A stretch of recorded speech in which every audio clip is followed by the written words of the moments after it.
years in Washington. One thing you can't deny is the impact he's had as a freshman senator. Please welcome in the great state of Texas, Senator Ted Cruz.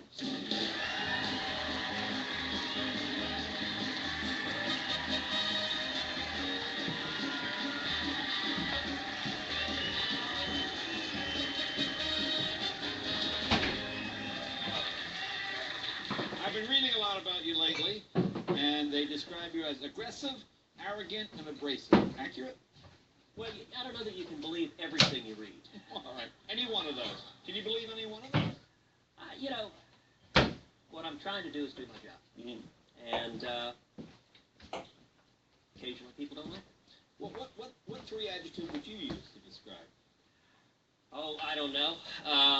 Amazed to be where I am. Okay. Amazed to have the chance to serve. Okay. You know, I mean, look, I come at it from the perspective of someone who, I'm the son of an immigrant. Right. My dad fled oppression in Cuba and came here. Right. And I think we're facing just huge challenges in this country. And to have the chance to try to stand up and fight to try to make a difference, to try to help turn this country around, I feel incredibly privileged. Well, let me ask something. I know you're a man of principle. You have your principles. Does that prevent compromise when you're so set on what you do? No, of course not. Okay. Of course not. Look, my view on compromise is actually exactly the same as what Ronald Reagan's was. Reagan said, what do you do if they offer you half a loaf? Answer, you take it. And then you come back for more. I don't think Ronald Reagan could get in the Tea Party today. No, I don't think that's right at all. If you look at what Reagan did, Reagan led a grassroots revolution. I think where we are today is an awful lot like the late 1970s, where we had economic stagnation. We had people hurting because the government policies under Jimmy Carter, they weren't working. Remember, Reagan challenged an incumbent Republican president in 1976 in a primary, and there was a grassroots revolution where he said, listen, this isn't working. Let's get back to free market principles, back to the Constitution, because economic growth, people want jobs, they want opportunity, and what we're doing isn't working. That same thing's true right now, Jay. Well, congressional approval is at what, 12%? I mean, are people sick? I'm amazed it's that high. Are you amazed it's that high? I mean, Americans are sick of this brinksmanship, don't you think? Oh, look, I think Americans are deeply frustrated. Yeah. That Washington is broken. And I think it's a bipartisan problem. I mean, I think the biggest divide we have is not between Republicans and Democrats. It is between entrenched politicians in both parties in Washington and the American people. Oh, sure, but, well, would you be an entrenched politician? You seem pretty set in your ways, this, or I shut down the government. Well, look, what I'm entrenched about is fighting for 26 million Texans. I mean, I've spent, in the 10 months I've been in office, we've done over 75 events all over the state, and I try to go back and listen to Texans, and wherever you go in the state, what you hear from Texans, they say, our top priority is bringing back jobs and economic growth. And so my focus every day, my number one priority in office is bringing back jobs and economic growth. And what we're doing right now isn't working. And you've got too many career politicians in Washington that want to just keep going down this road of more and more spending and taxes and regulation. And, you know, Jay, the people that are getting hurt are young people, they're Hispanics, they're African Americans, they're single moms, they're people who are struggling. But I get that, but I mean, if all this effort is in jobs, why so much in social issues that have nothing to do with jobs? Look, my focus has been jobs, economic growth, and in particular Obamacare. Obamacare, it's the biggest job killer in this country. And you know, it's interesting. Well, let me ask you something. If I was a strategist for your side, and I didn't think Obamacare was going to work, I would have sat back and said, you know something? Let's not shut down the government. Let's see what happens. See, I think instead of, a lot of people do not like the government was shut down. I mean, when Newt Gingrich was here, he said, well, this is a game. Well, it's not a game. There are a lot of people lose their jobs. But if they had just not shut it down, what's happening with Obamacare would still have happened. And rather than having people vilify you for shutting down the government, it might have been seen in a different light. Do you think?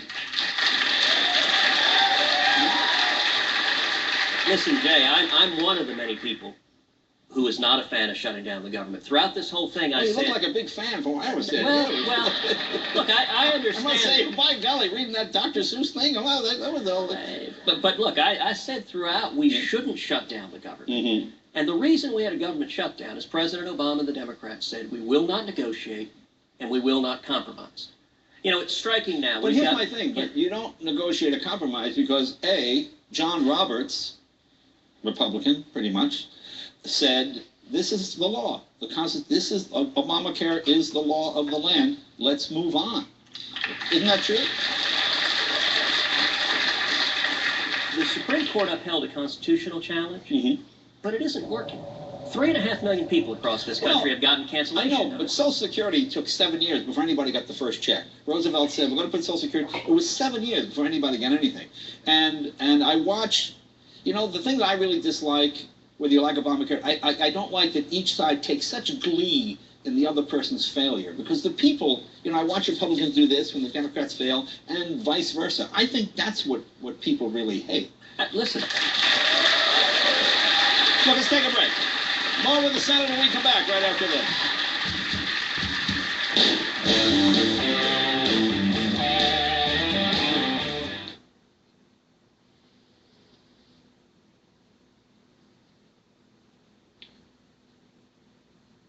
Did what works.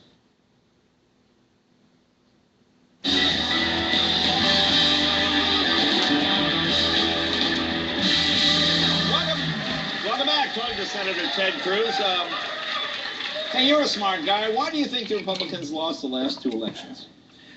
Well, I think we did a lousy job of making the argument. Margaret Thatcher famously said, first you win the argument, then you win the vote. Right. And listen, I think it's a question of what works. The economic policies of the last 5 years. You know, in the last 4 years, our economy has grown on average 0.9% a year. It's not working. And, well, it's a little growth. It's a little growth. But, you know, not a growth, a little growth. Well, but that's the problem, is a little growth. The people who get hurt, it's not the millionaires and billionaires. The top 1% have a higher share of our income than at any time since 1928. Okay. The people who get hurt are those who are struggling. I mean, I think of it from the perspective of my dad. 55 years ago, my dad came from Cuba. He'd been imprisoned. He'd been tortured. And he was washing dishes. He made 50 cents an hour. Those are the people that are getting hurt. It's the immigrants. It's the young people. Economists are calling this generation of young people a lost generation because they're coming out without jobs, without growth. And we've got to get back to an environment. And of course, huge debt. But I mean, I see something. When I started this job, the Forbes 400 was millionaires, I think 360 millionaires, 40 billionaires. Now it's all billionaires. So somebody's getting rich. Look, and the rich do great with big government. They always do great. Big business does great with big government. The people who get hammered are the small businesses. When I travel Texas, I hear from people all over the place who are just, number one, they're scared they're losing their health care. I can't tell you how many people across Texas say, I'm losing my health care. I'm trying to take care of my kids. We've got real challenges. But doesn't the state of Texas, they don't want Obamacare there? We don't want Obamacare because it's taken away their health care. What we want... But 25% of the state doesn't have any health care anyway. So Obamacare would help them, wouldn't it?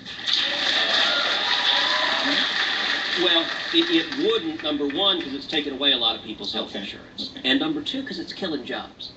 And look, I'm a big believer in healthcare reform. I think we ought to reform healthcare so that it's personal, it's portable, it's affordable. We ought to empower patients rather than government bureaucrats getting between you and your doctor. No, you're a likely candidate. Let me ask you about social issues. To me, Republicans should be about defense and money. Everything else is do whatever the hell you want, pretty much. Why all this focus? For example, gay marriage, you're against it? I support marriage between one man and one woman, but I also think it's a question for the states. Some states have made decisions one way on gay marriage, some states have made decisions the other way, and that's the great thing about our Constitution, is different states can make decisions depending on the values of their citizens. All right. Now, your dad's been in the news lately. He was talking against gays. Is that fair game? Oh, look, my father is a pastor. He's a man of deep integrity. And, you know, some folks have decided to try to go after him because they want to. Well, politics is a very dirty game. I mean, yeah, okay, as they say, it ain't beanbag. Right.